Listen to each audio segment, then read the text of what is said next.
Okay, everybody. We'll actually have a short video, I think done by the Kenya Wildlife Service, focusing on some of the poaching issues. I actually haven't seen it yet, but I look forward to seeing it right now. And then we'll have Dr. Kipng'etich talk. So, James, lights, camera, action.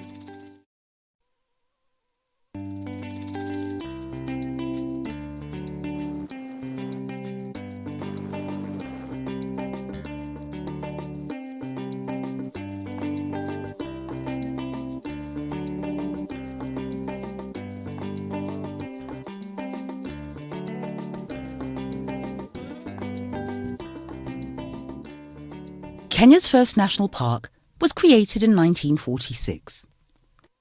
Today we celebrate having more than 65 national parks and reserves as well as conservancies.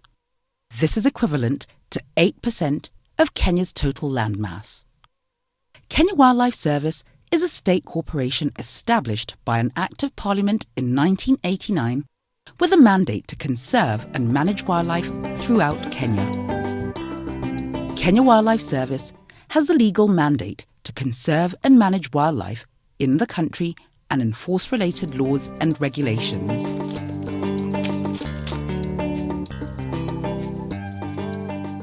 Within a short span, Kenya Wildlife Service has emerged as a vibrant organisation with identity and integrity, recognising and encouraging staff creativity. The greatest achievement that we have had in terms of our employees is to be able to raise their level of commitment to their work, their level of dedication to their work. And this we have been able to achieve through the many initiatives that we have had in our transformational systems. We've been able to put certain systems that guide how employees are managed and how they are motivated.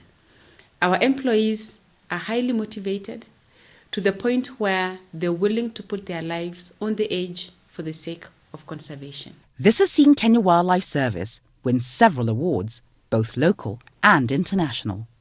We are the only super brand government institution in East and Central Africa.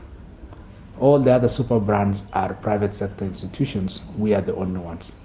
How best then can Kenya Wildlife Service maintain the position reached so far? We look forward to seeing greater KWS presence and contribution to the economy of the Republic of Kenya. Kenya's wildlife is one of the richest and most diversified in Africa, with a number found in protected areas and wetlands that are internationally recognized and protected as UNESCO World Heritage Sites, Ramsar Sites, and Man and Biosphere Reserves. The Ramsar Convention, which Kenya is a party to, advocates for wise use of wetlands, and Kenya Wildlife Service is the administrative authority for the Ramsar Convention in Kenya. And being an administrative authority, it advocates for wise use of wetlands and actually bringing in stakeholders to implement the convention's principles. The Ramsar Convention on Wetlands, to which Kenya is party, provides a framework for the wise use of wetlands. Kenya has 5 listed Ramsar sites, namely Lake Nakuru, Lake Naivasha, Lake Bogoria, Lake Baringo, and Lake Elementaita. These wetlands help to make Kenya an ornithologist's paradise with over 1,137 bird species. Diversified wildlife includes well-known species such as the African elephant, lion, rhinoceros, giraffe, various antelope and buffalo, as well as reptiles, insects and plants. With pride in various Kenya Wildlife Service achievements, especially on the confidence, much more remains to be done. One of the units we created was the canine unit, or you might call it dog unit. We have now 3 different types of dogs. We have search dogs, we have tracker dogs, and we have sniffer dogs. The most successful has been our sniffer dogs at our ports of entry and exit, especially our airports and seaports. We also have a horse unit. Now the horse unit is supposed to help in patrol in mountainous areas. And we have them in Mount Kenya, we have them in Aberdare National Park and Mount Elgon National Park. Many wildlife species and wild places are in jeopardy, But 1,000 uplifting stories remain untold. Much has been said. Articles have been written that highlight the wonder of our natural world, which can motivate people to take action in behalf of conservation. It is true all over the world, wildlife are in grave danger. They are being exterminated by what we call progress of civilization. Some of these species are endangered and threatened from poaching and the bushmeat trade. Inappropriate land use practices and pasture of livestock, together with habitat encroachment, has resulted in human-wildlife conflict. Humans settling on traditional and migratory dispersal routes has restricted elephant movements, which has also resulted in human-wildlife conflict. One of the strategies we have deployed is that we have established a problem animal management unit, which is a highly skilled force that comes in to enforce the field rangers when the conflict becomes intense. Where we cannot change human settlements, we put now other barriers. And our number one line of defense now in managing human-wildlife conflict is electric fences. In Kenya today, we have 1,400 kilometers of electric fence, probably some of the longest fences in the world. Secondly, KWS is engaging the communities who host wildlife on their land to establish these areas as community-managed conservancies. To protect wildlife populations and conserve their habitats, Kenya Wildlife Service has adopted an all-inclusive strategy encompassing the strengthening of law enforcement, enhancing wildlife industry governance, and maintaining ecological integrity.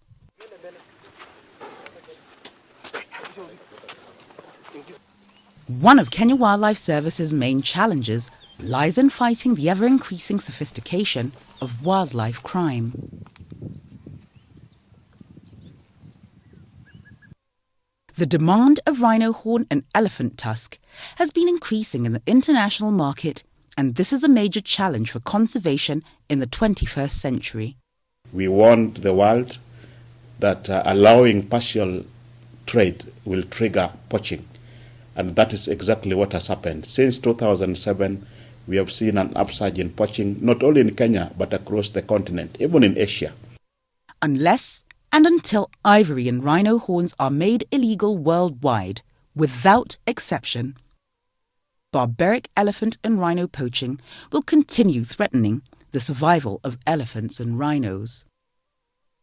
As for now, elephants, rhino and other species will have to contend with hunting as their population is decimated by the effect of poaching driven by illegal trade.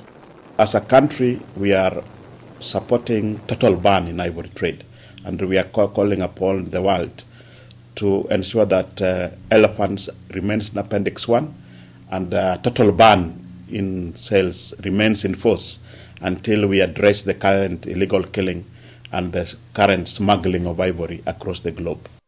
On July 18, 1989, His Excellency Honourable Daniel Moi, retired President of the Republic of Kenya, torched 12 tons of ivory inside Nairobi National Park. 22 years later, on July 20th, 2011, His Excellency Honourable Mwai Kibaki, the President of the Republic of Kenya, torched 5 tons of ivory, which had been confiscated in Singapore. If the murdering of elephants throughout the continent for their teeth continues, there is not going to be any elephant left in the continent of Africa. On a local level, we need to have serious penalties. Management of wildlife conservation is very expensive, especially for the larger mammals. Conservation philosophy requires that Kenya Wildlife Service be financially self-sufficient and biologically sustainable. Every 12 months, Kenya Wildlife Service has a deficit of $11 million, and it gets worse with a volatile tourism market. To address this, Kenya Wildlife Service has set up the Kenya Wildlife Service Fund, which aims to raise a total of $100 million over a 10-year period with your support. Much of our wildlife is in areas where people are extremely poor. And I would like to urge the world to come and join us this third world country, but very rich in biodiversity, that we participate together. Let us work together to see how we can fund wildlife conservation for all generations, for the entire world. We envision a world where true value is placed upon wildlife and wild areas.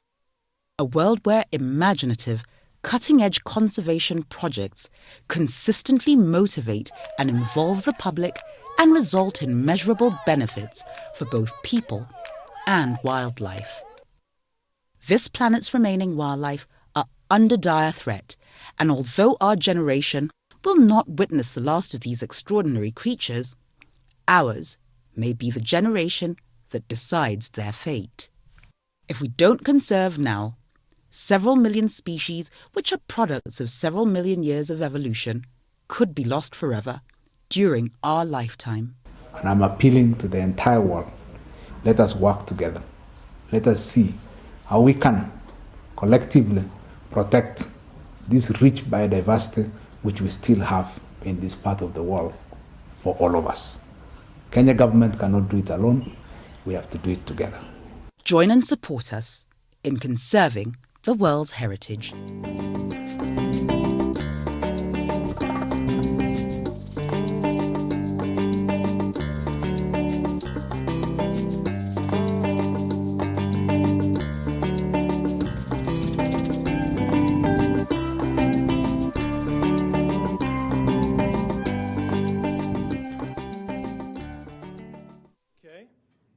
Well, without further ado, we have I have the great honor of welcoming Dr. Kipng'etich, head of the Kenyan Wildlife Service.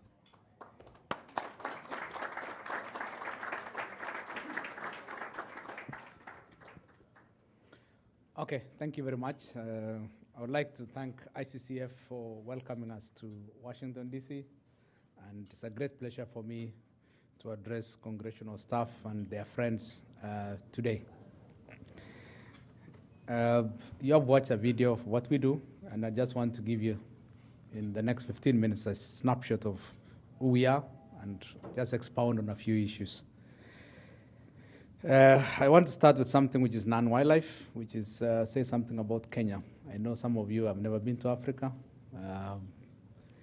Kenya is in the middle of Africa, right across the equator.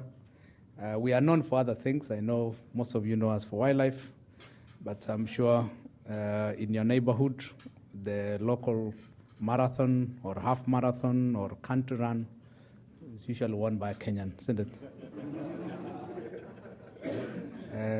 I'm sure if you have a Washington marathon, a Kenyan would win it. We're also known for other things, tea, coffee, cut flowers. I know in the US they are called Lipton tea. Lipton is a UK company, but I can assure you the British don't have a single bush of tea. All that tea comes from Kenya. Kenya is actually the #1 exporter of black tea in the world. We also produce the highest quality coffee, and every time you go to Starbucks, if you want premium coffee, next time you say Kenyan coffee. And on Valentine's Day, definitely you will give your sweetheart cut flowers from Kenya. Many other things. We are also doing a lot of work in ICT, and we are pioneers in the world for money transfer using mobile phones. And I'm sure some of you, when you come to Kenya, you'll be sending your money to me by M-Pesa. It's called M-Pesa. Pesa in Swahili means money, mobile money. And recently, of course, we discovered oil. I'm not sure whether it's sufficient for us to be members of OPEC, but definitely we should be on the short list. So that is Kenya. There are many other things we could say, but let me just, today is a day for elephants, and just a little story about wildlife conservation in Kenya. Kenya has 37,000 elephants. 20 years ago, we had only 16,000. And so they are growing at a rate of almost 1,000 every year, between 3 and 4% year on year. And if you look at other species, which probably fall under the endangered species list, we have rhinos. 20 years ago, we had gone to as low as 234, but I'm glad to report that we now have 1,006, growing at a healthy rate. For lions have not been so lucky. They're not growing as fast as we would have wanted. We now have 2,100, which is a healthy group. Because if you look at elephants, our population is the 4th largest in the world. For rhinos, it is the 3rd largest population in Africa.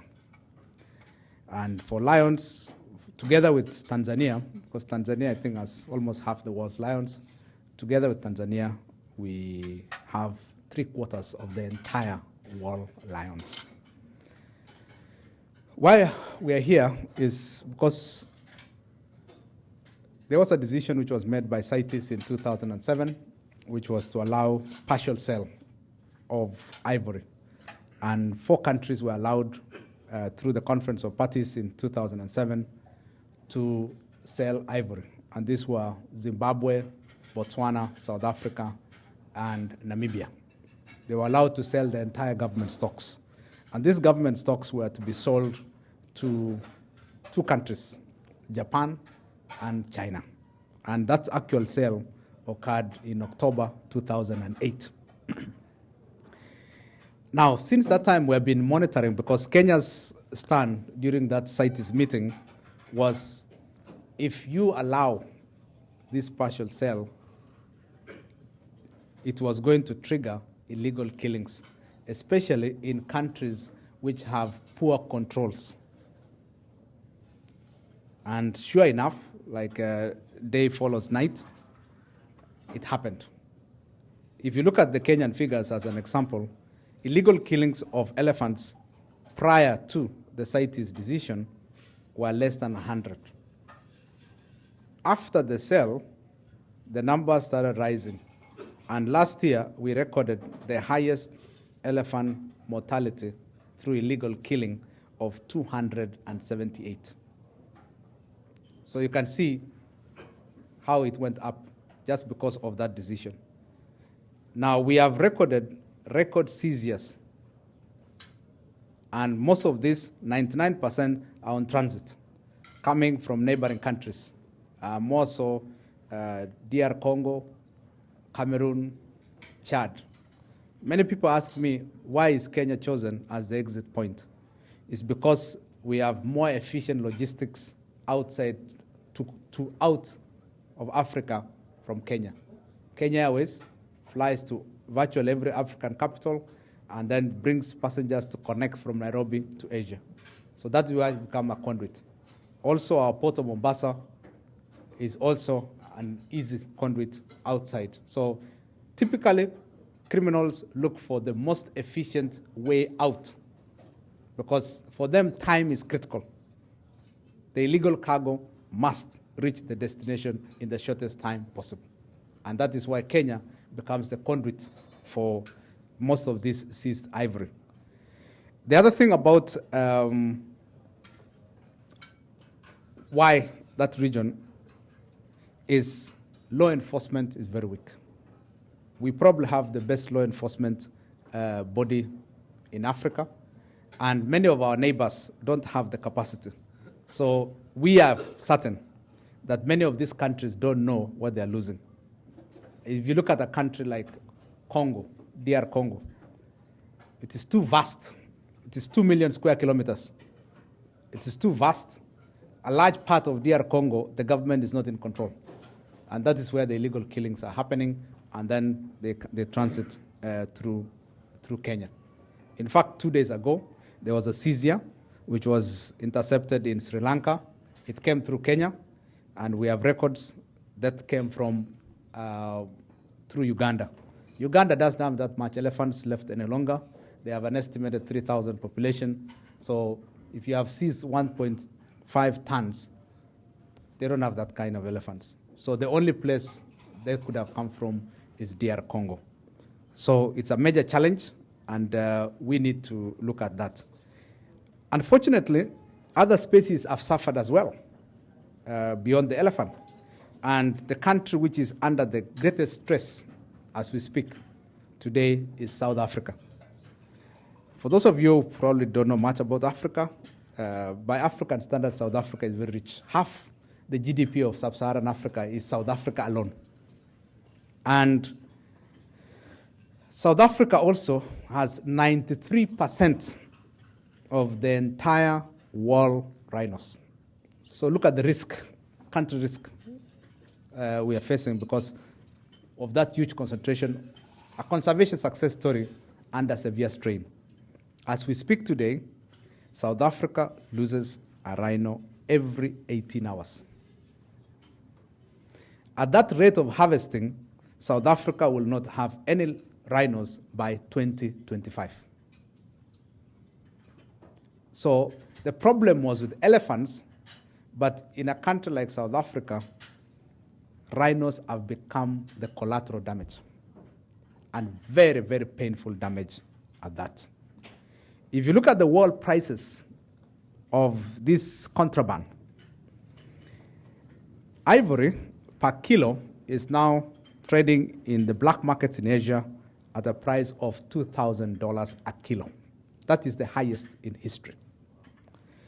And for rhino horn, the illegal market price in Vietnam, because that's where it's the highest, is $65,000 a kilo.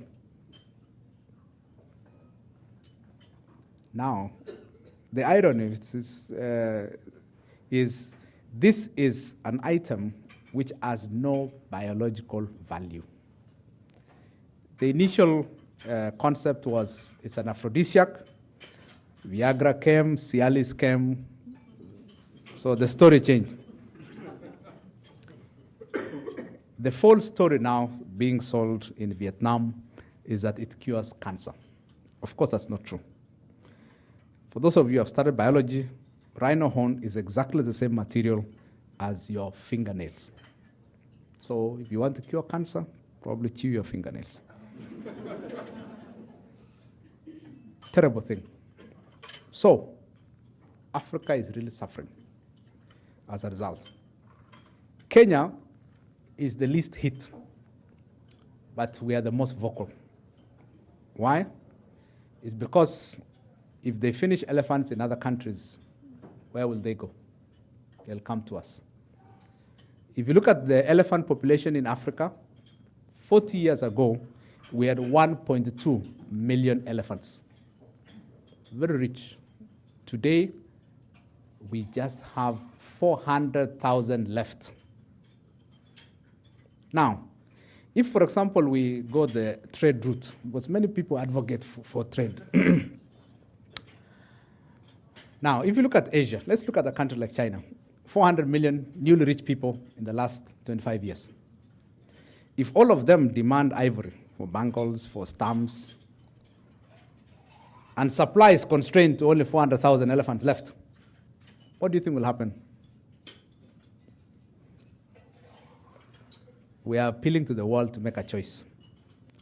Do we want to kill elephants for stamps, or do we want to keep them in the wild for future generations? It's a choice we have to make. If we want to make a little money today, so that then a few people can be rich, if you look at the prices, the 4 countries that sold ivory in 2008, because that's when they were allowed to sell, only realized $15 million for releasing the entire government stocks. Now, $15 million for 4 countries, when they split the money, it's a drop in the ocean. But look at what it triggered. Illegal sales, illegal activities. For you as Americans, these illegal activities go through the same channels. Exactly the same channels as drug trafficking, human trafficking, money laundering, terrorism. It is exactly the same channels, and we have evidence in Kenya. Al-Shabaab, which is our cousin of Al-Qaeda, benefits from these illegal activities. So every time you wear ivory, you're actually supporting Al-Qaeda. So are we going to be the generation that supports criminality in the world? Or we make a choice today and say no? If you look at Kenya's response to this challenge, because when we saw that spike in 2010, we have been very aggressive, extremely. In fact, the Kenyan press say we probably are extremely aggressive, but rightfully so. KWS is a paramilitary organization, and we have 3,300 rangers to respond to these challenges. In the last 2 months, for example, we have killed 15 bandits, 2 of them 2 days ago, when they attempted to kill an elephant in Aberdare National Park. We have arrested 32 criminals, taken them to court, and in the process, we have also lost 5 rangers. In the last 6 months, since Christmas Day, we have lost 5 rangers. For the first time, we lost a female ranger. But we are also investing heavily in the response. We have 712 vehicles, we have 16 aircraft, we have trained 1,000 community rangers, and some of them are armed by the government through a program called Kenya Police Reservists. And for us, we now have a 1-to-2 ratio for our rhinos. There's 1 ranger for every 2 rhinos. That is our response, and that is why our mortality for rhinos is the lowest. Since the beginning of the year, we have just lost 4, 3 of them in private lands. Half of our rhinos are in private conservancies. We lost those 3 in private conservancies and 1 in the national park. The security is extremely tight. So what am I asking of the international community? Just 4 things. Number 1, how can we assist those countries which are very rich in biodiversity but in distress? I have in mind countries like DRC, Democratic Republic of Congo, Cameroon, Chad, South Sudan, perhaps even Uganda, Tanzania. Those are countries where poaching has gone out of control. How do we build their capacity to do law enforcement? Because law enforcement is really the key. If we build law enforcement capacity, then we displace the criminals. And remember, as I told you, these criminals are related with other criminal activities in our communities, from terrorism to money laundering, human trafficking, everything. It's the same guys. 2, how do we build public awareness in the demand countries? Typically, that corner of Asia, China, Vietnam, Laos, Cambodia, Thailand, that's the corner where demand is highest. How do we educate them? Because they are newly rich, but their level of awareness of the supply constraints is very low. I believe that if we educate them to understand the supply constraints, they will come on our side and say, it is not worth killing a rhino for something which has no biological value, and the world is less richer as a result. It is possible. We can create that public awareness. It just creates more participation by NGOs, by our own embassies from Africa in those countries. We create public awareness. Every country in the world can educate them. Number 3 is, what do we do with government stocks? John Kerry yesterday in the Congressional hearing made a proposal that why don't we destroy these government stocks and governments are compensated. Probably compensation is not the right word, probably a consolation. You're given a consolation and say, take some money, destroy your government stocks, let these things not be in the hands of criminals, because then we fund terrorism in the process. Kenya is for that. Destruction of government stocks. We have banned it twice, you saw it in the video, and we can do more. Our government stocks today in Kenya is 65 tons, and we are ready to touch them and tell the world these things have no value, only elephants should wear ivory. And number 4 is how do we provide support mechanisms to fund conservation in Africa? For us in Kenya, we have chosen tourism as a key driver. Probably a little story of our tourism industry. Tourism in Kenya contributes 15% of GDP. That's probably one of the highest contributions in the world by one sector called tourism. And we receive 120,000 American visitors.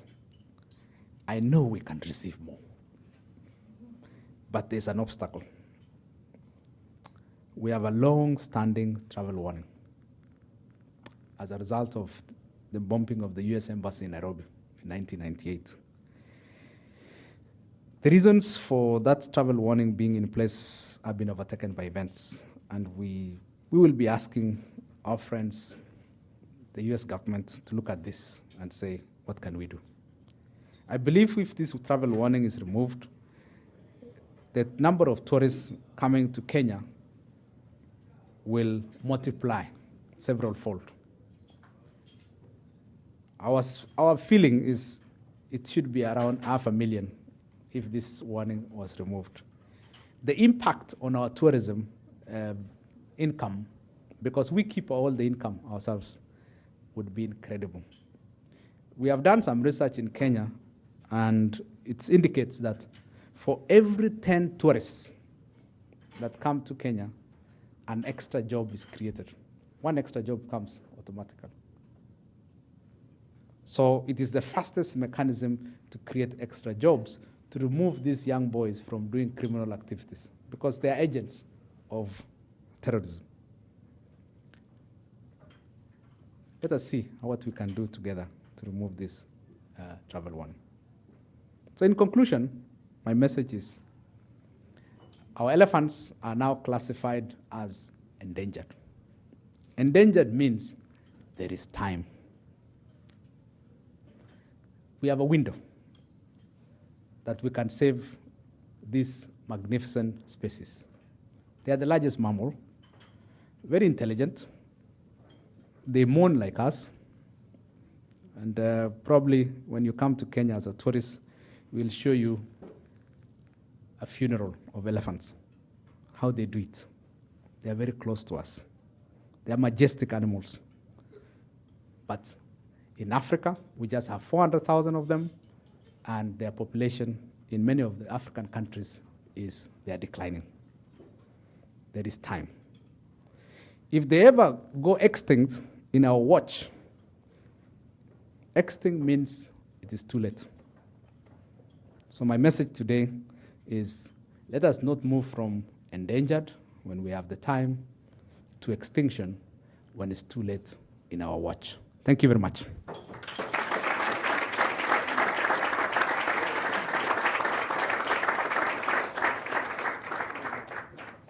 Okay. Thank you so much. We will like to open the floor to questions or comments or editorials. If you just state your name and organization or office you might be affiliated with, that might be helpful for context.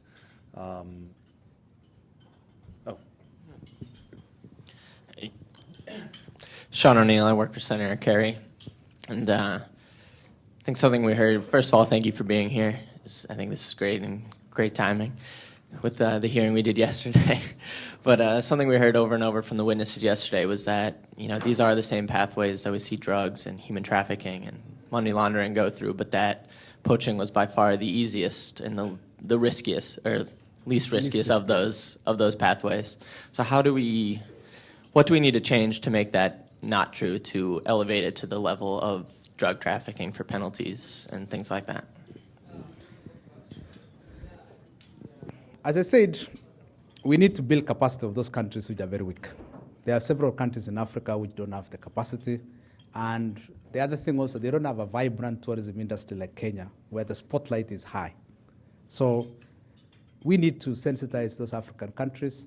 And we as Kenya, we have volunteered in our region to host neighboring countries to build their capacity. As we speak today, we have 80 officers from South Sudan. We are training them. We have also trained other officers from even Somalia. So we have, our law enforcement school has now become a regional center for capacity building. It requires governments like the US to assist. And we had discussions this week with the Customs and Border Patrol team to use our training school as the capacity building center. So that is one area where we could do a lot. The other one is in-country punishment system. Each country must be assisted to pass legislation, not even encouraged, I think that's the correct word, encouraged to pass the necessary legislation to punish. We have the same problem in Kenya, but we have a bill waiting in Parliament to enhance the punishment from a misdemeanor, which is petty crime, that's our current law, to economic crime. So in-country punishment and effort. Each country also must make an extra effort because these are their own country's resources. And so it's a collaborative effort. Let's put pressure at international level, but also pressure in country. Thank you. Aljean Sadri with the House Foreign Affairs Committee. I want to commend you for the work that you're doing and thank you for being here. I have a question about the role that the AU or some of the sub-regional organizations has played in addressing this issue, particularly regarding port security. I was just in Nigeria at Apapa port looking at narcotics issues there, and they're presented with many challenges. Each country has different standards for port security and screening processes, and it just seems to me that some of the sub-regional groups should really take a heavier hand in developing standardized regulations across the board. And so I just want to hear a little bit about that. I agree with you. Regional cooperation is key because most of these criminals actually are more smarter than governments because they do better collaboration than governments. I don't know why criminals would be more efficient in collaboration than governments because then they beat us in the game. So probably this issue is called sovereignty. Criminals don't have sovereignty. So as a result, let me give you the example of East Africa community, what we are doing. One is we now have a free trade area in East Africa community and goods free movement. But at the border points, we do screening. And the US government, through the State Department, there's a section that deals with export control, have been building the capacity. In fact, there was a group of Kenyans that came here 2-3 weeks ago as part of that capacity building. So I agree with you, we need a regional approach to this issue because no government can do it on its own, and criminals always target the weakest links. So we need to identify what are these weak links. In Kenya, for example, we have now sniffer dogs at our airports, and we check every X-ray of containers because containers are a bit more complicated to check. But we do larger samples now. But if you go to our neighboring country, Ethiopia, they don't have that capacity. So what we have done as Kenya is we have volunteered to train sniffer dogs for Ethiopians to then man their airport better. So we are looking at a regional effort. And if you go to West Africa, for example, I would like to see ECOWAS be more active. If you go to the Southern African states, SADC, I would like to see SADC more active. But it requires a government like the US to sort of shepherd, because of your huge capacity, to shepherd these countries to greater collaboration. Because as I said, if we don't nip this thing in the bud, tomorrow it will be the primary source of income for terrorism activity. So let us be very hard. What I was saying about Kenyans calling me very aggressive. We need to be more aggressive because these criminals will have root, and if once they take root, it becomes more difficult to uproot them. Thank you. Hi, my name's Charlie Keller. I'm with Representative Sandy Adams on the House side. And my question, excuse me, deals with sustainable use and getting ownership of the species you're seeking to protect. I notice you've mentioned a lot about tourism, and what does the government see as a role of sustainable hunting as a part of that management plan for the whole of sub-Saharan Africa and also for Kenya? How can that be better implemented so that we give ownership to landowners and to people that would otherwise be potential poachers to say we need to protect this because it's an economic investment for me, my family, and the community? Now, that issue of sustainable consumptive utilization of wildlife, the Kenyan position, and we did a survey around the country in 2005 in preparation for the new bill, which we are now taking through Parliament, is the Kenyans themselves said in no uncertain terms they don't want hunting. So the country position is that. Okay? Now, so we asked the same Kenyans, so what do you want? They said they want to build sustainable tourism through non-consumptive means. And we have explored those possibilities. In the last 5 years, we have added 1 million hectares of additional conservation space through community conservancies. And we have one of those promoters here, Mr. Patel. And he has done a lot of work around Masai Mara and non-consumptive utilization of wildlife. So our model is we will follow that route. Each country will try its own formulas on what works, what doesn't work. But that is the position of Kenya. Yes. Hi, I'm Lisa Humman with Senator Chris Coons' office from Delaware.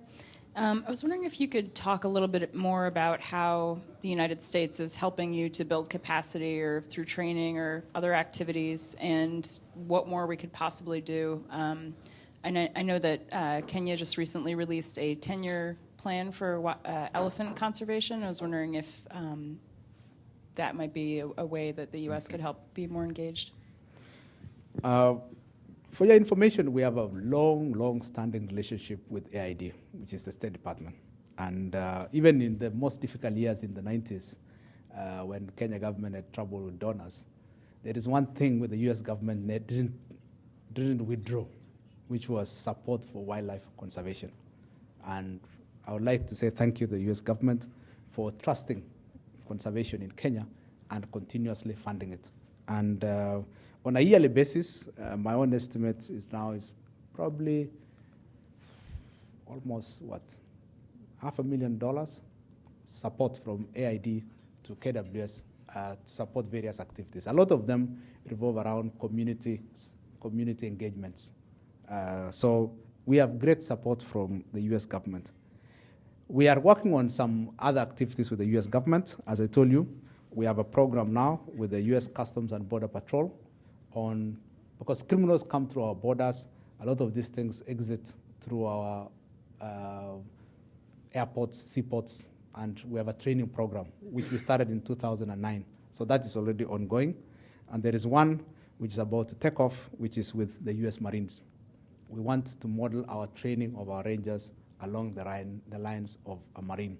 And in 2010, I had the pleasure of visiting the Marine Corps base in Paris Island, and we're already developing an agreement with the Marine Corps.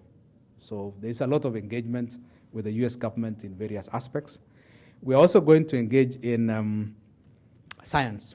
We're in the process of setting up a forensic and a DNA lab in Nairobi.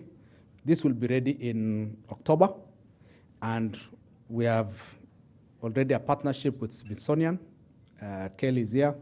We do a lot of work with them on capacity building. And then the American Natural History Museum in New York has agreed to donate some equipment. So this will be ready by October, and that will support wildlife crime, because the threshold for evidence in our new constitution is now higher. You can't go to a court of law and just say so-and-so had bushmeat. The next question they'll ask is, prove it. And we want to have that scientific evidence. So we are already building a lot of networks and collaborations with various institutions in the U.S., and we look forward to more collaboration. I know some people might have some more questions, but we're a little bit over time now. So thank you, Dr. Kipng'etich, for coming. I know that a lot of these issues of hunting and conservancies versus non-hunting, there are a lot of issues with a lot of different opinions and a lot of different successes. So as well as I think burning of ivory or utilizing that for capital use in other parts. So I think these are questions that have a lot of potential answers. Thanks everybody for coming, and look forward to seeing you at a briefing soon. Thank you. Thank you.